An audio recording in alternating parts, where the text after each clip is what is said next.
this was during the Rath Yatra festival in San Francisco in 1975.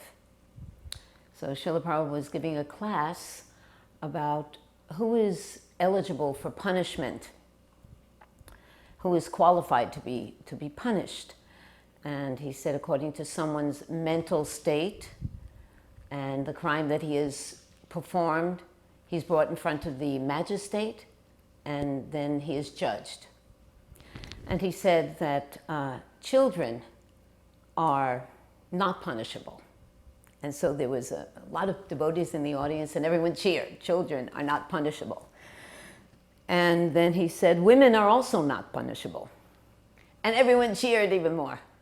And then, all of a sudden, a child cried. And Bahalasva stands up and says, okay, all children out of the temple. And Prabhupada said, no, that's okay. Children are not punishable. So everyone laughed. And then he said, so also women are not punishable, but don't take advantage.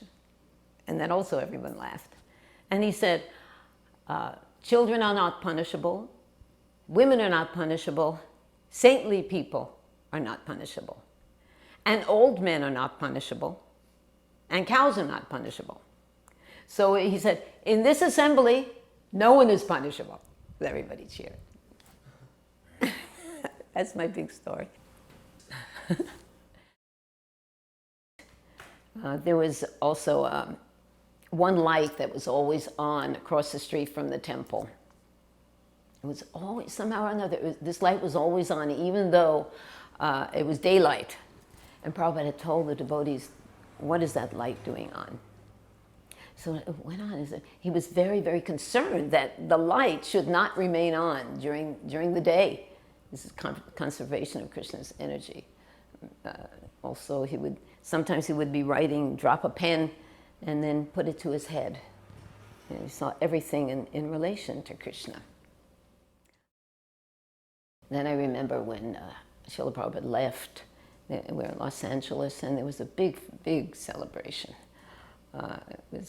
Devotees were totally confused, but we somehow or another put on a huge celebration that went on all day long. And at that time also my parents had come to the temple. Somehow or another they came from New York to visit at that time. And my mother was in the temple all day through all of the festivities and stood and just watched the whole thing. And when my father heard that Prabhupada had left, he said, oh, the old man died? And Prabhupada affected everybody so deeply. His kindness is the kindness of Krishna. He saw the soul in all living beings. Everybody, all his disciples have felt that glance of Srila Prabhupada that just pierces through all of the anartas and bodily identification. So his kindness is what carries us all. And hopefully it will carry us all back to his lotus feet. Thank you.